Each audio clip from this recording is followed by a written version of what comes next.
The door slammed, a sound that echoed through the high walls of the Manhattan apartment long after Maya had left, cutting through the silence that settled like a cold fog. For 28-year-old Liam, standing in the middle of the living room, that sound was the final note of a tragic symphony. His dark, slightly wavy hair fell over his forehead, shading the brown eyes that, in that moment, reflected the same fury and desolation as the storm that battered the city outside. He was a musician, a man who found meaning in the harmonious chaos of notes. But the chaos of his own heart was a melody he couldn't decipher. His hands, which knew how to extract passion from the keys of a piano or tenderness from the strings of a guitar, were now clenched into fists, trembling and powerless. Her scent still lingered in the air, a soft mix of lavender and photographic developing chemicals, and the absence of her laugh created a deafening vacuum. Outside, the torrential New York rain mingled with the tears that 27-year-old Maya finally allowed herself to shed inside a yellow taxi that was taking her far away. Her blonde hair, which Liam had so often loved to brush away from her face, was stuck to her pale skin. Her camera, an extension of her eyes and her soul, hung from her neck like an anchor, heavy and cold. Maya saw the world in frames, in frozen moments of pure emotion, and the last frame her mind insisted on projecting was Liam's face, transfigured by a jealousy she had never seen before, a darkness that overshadowed all the love she knew existed there.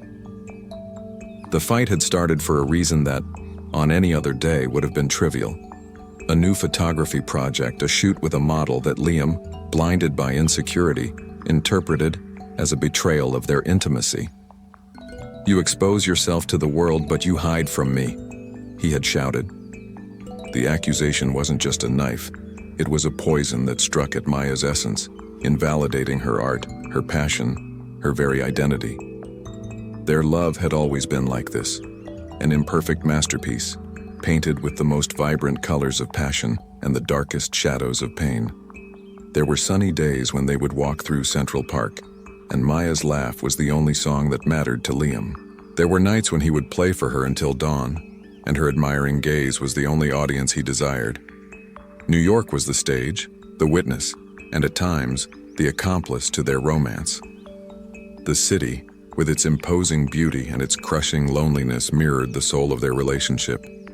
But the fights, as inevitable as the seasons, came with the force of a hurricane, leaving wreckage that they would patiently piece back together. Until now. This time her words, "It's over, Liam," sounded different. There was no hesitation, only the weight of a decision forged in the fire of the deepest disappointment. As the taxi crossed the majestic Brooklyn Bridge, leaving the lights of Manhattan behind, Maya looked at the skyline they had loved to admire together. Each skyscraper light seemed like a broken promise. Her destination was a small studio she had kept secret, an escape plan for the day the rope finally snapped. It was meant to be her sanctuary, her new beginning. But how can you start over when half of your being is left behind, in a silent apartment, with a man who was, at once, your heaven and your hell? Liam, for his part, walked to the window and watched the rain wash over the city. He didn't see the beauty of the storm, only the reflection of his own failure. Maya's absence was physical, a pain that radiated from his chest to the rest of his body. He already felt the longing, a chronic illness that he knew would consume him. It was another falling out, but this one had the bitter taste of the end. An end that both of them in their hearts already knew was just another painful prelude to the inevitable return. The first 2 weeks were a blur of freedom and loneliness for Maya. Her new studio in Brooklyn was everything she had ever dreamed of.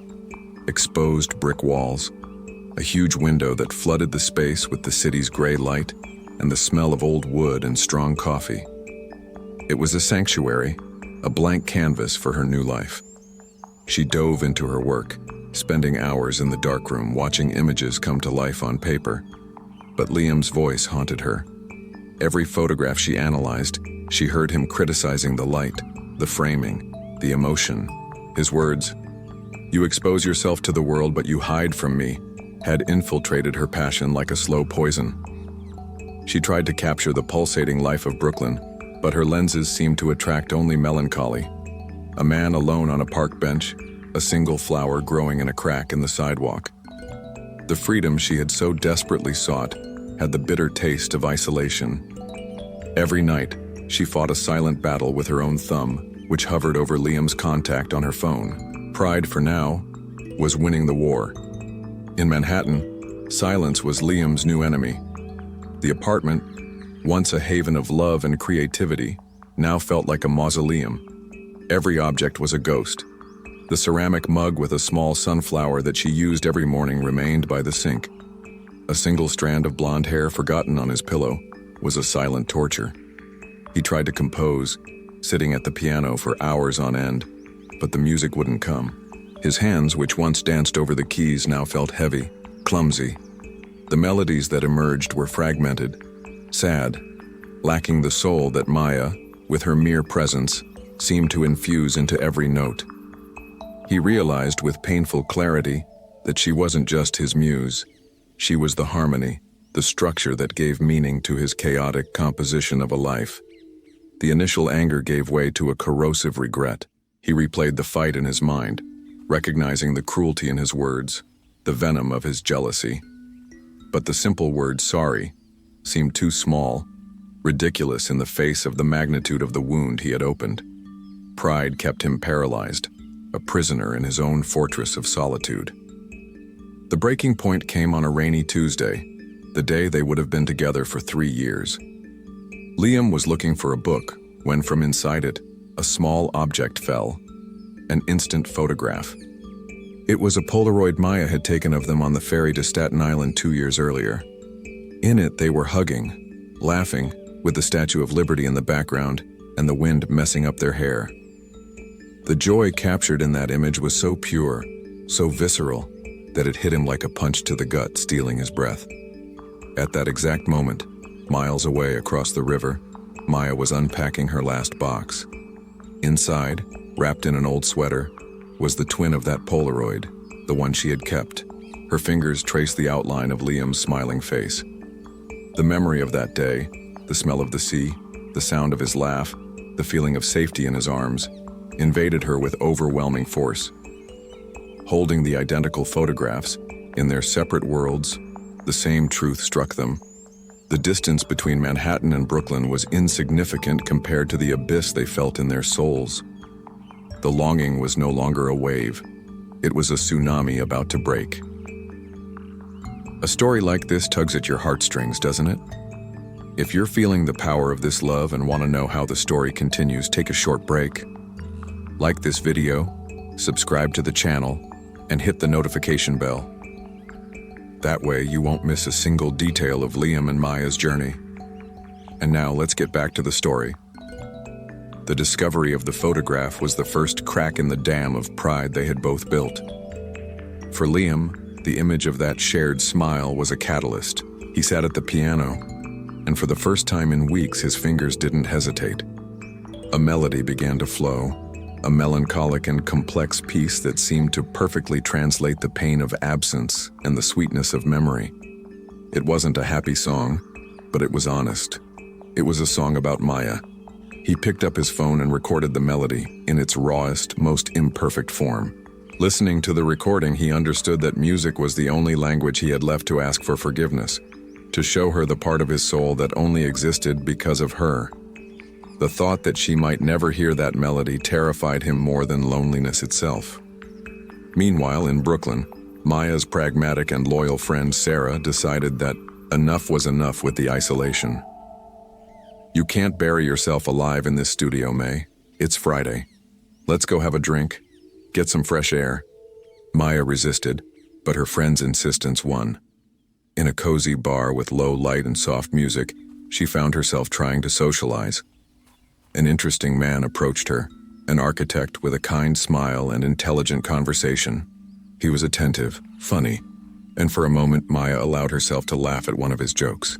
It was a genuine laugh, but the moment it escaped her lips, her eyes instinctively scanned the room, looking for Liam, a conditioned reflex from years of wanting to share every little joy with him. The absence of his gaze in response was a sudden, cold stab. The architect's smile seemed colorless, the conversation, background noise. She excused herself politely and within minutes was in a taxi back to the studio with a single certainty. She didn't want to move on. She didn't want another laugh, another touch, another love. She wanted her love, the insane, painful, and irreplaceable love she felt for Liam. The turning point for Liam happened that very same night. He listened to the melody he composed over and over again. The words he couldn't say in the fight were all there in the sad notes of the piano. He knew what he had to do. Words had betrayed him, but music was his truth. He needed her to hear it. He looked out the window. The New York sky was closing in, promising a cold rain frighteningly similar to the night she left. For Liam, it wasn't a bad omen, but a sign. A chance to wash away the mistakes, to have a symbolic new beginning. He didn't think twice. There was no more room for pride or fear of rejection. The pain of her absence was greater. He grabbed the case for his guitar. It would be easier to carry on the subway. He remembered the studio's address, a detail she had mentioned casually months ago that his mind had secretly filed away as vital information. Without calling, without warning, he put on his coat and grabbed his keys. He walked through the streets of Manhattan, the cold night air cutting his face, but inside a flame of purpose warmed him. Every step toward the subway station was a step away from his paralyzing pride and closer to her. Inside the car, as the train plunged into the tunnel under the East River, he clung to his guitar as if it were a life raft. He had no speech prepared, no promises, just a song and a heart desperate to say, "I love you." He was leaving, but deep down, it was as if he had been thinking of coming back from the moment he saw her walk out. The man who got off at the Brooklyn station, climbing the stairs into the rainy night, was not the same one who had been left behind in Manhattan. He was a man on a mission, ready to face the end in the hope of finding a new beginning. The rain intensified in Brooklyn, turning the streets into dark mirrors that reflected the city lights. Liam emerged from the subway feeling like a stranger in a foreign land, despite being only a few miles from home. With the address seared into his mind and the guitar protected from the water as best he could, he walked through the unfamiliar streets, feeling the weight of his decision with every step. Finally, he found the street, and then the red brick building exactly as she had casually described it months ago. His heart raced when he looked up and saw a single lit window on the third floor. It was her. He knew it. For a moment, panic froze him. What if she didn't want to see him? What if the sound of the door closing in his face was the soundtrack to his final failure? The fear was paralyzing, but the image of his empty, silent apartment in Manhattan was infinitely more terrifying. He took a deep breath, the cold, damp air filling his lungs with a courage born of desperation. He didn't cross the street. Instead, he found a spot under the faint yellow light of a lamppost, which created a small makeshift stage on the wet sidewalk. There, he opened the guitar case. His fingers were cold and stiff, but he forced them to obey. He wouldn't start with the new song, the song of pain. He would start with memory. Closing his eyes, he strummed the first chords of an old, soft indie song, the song that was playing in the little cafe in the East Village on their first date, the exact moment they both felt the spark of something rare and profound. The notes floated through the quiet street, a peace offering, an attempt to rewind time. He played not just with his hands, but with his soul, each note heavy with the memory of her laugh, of the sparkle in her eyes on that first day. It was a public, desperate, and utterly vulnerable gesture. Inside the studio, Maya was sitting on the floor, surrounded by her photographs, when a familiar sound made her lift her head. The melody was so unexpected, so specific, that her brain refused to process it. "I'm imagining things," she whispered to the empty room. But the music continued, clear and unmistakable, rising from the street and through the glass of her window.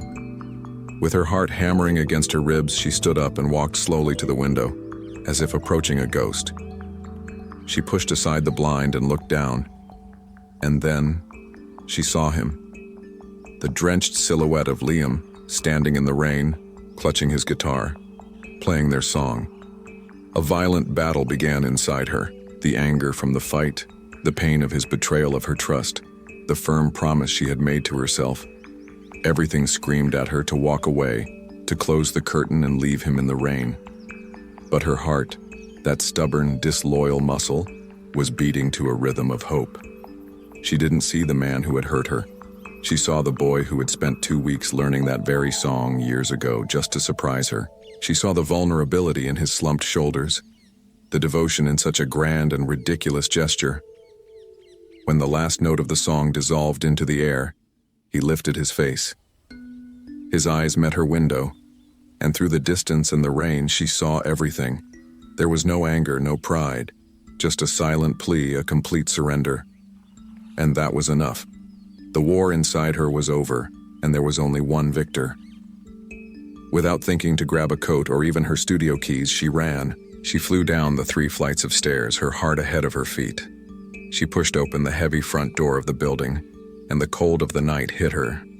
Liam was there, just a few feet away, motionless, his face wet with rain, and perhaps with tears, she couldn't tell.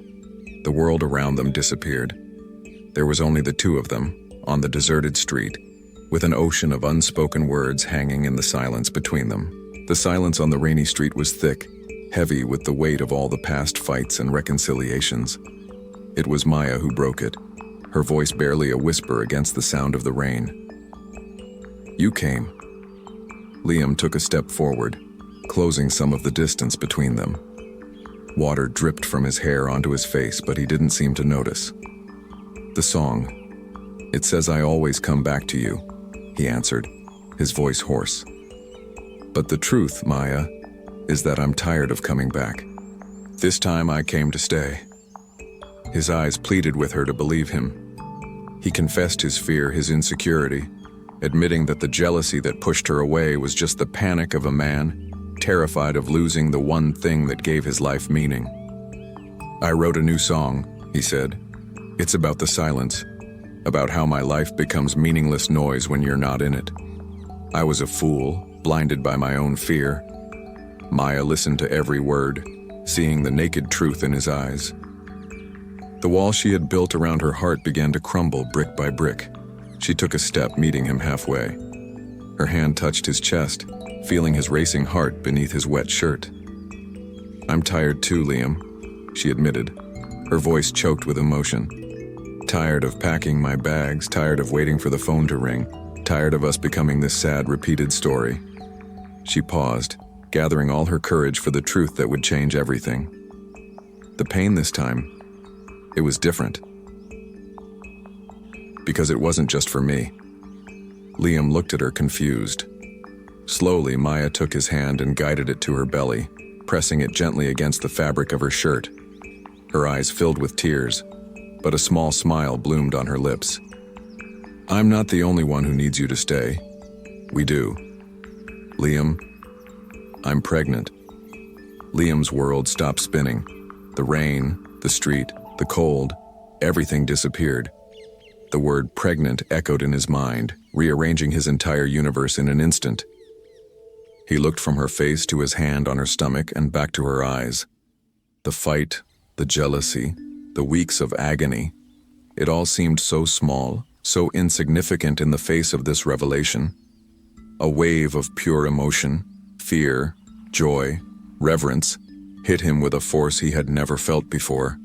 The guitar, his shield and his weapon, slipped from his shoulder and fell to the sidewalk with a dull thud, forgotten. Without hesitation, he closed the final distance between them, wrapping her in a tight, desperate embrace, as if he wanted to protect her from the entire world.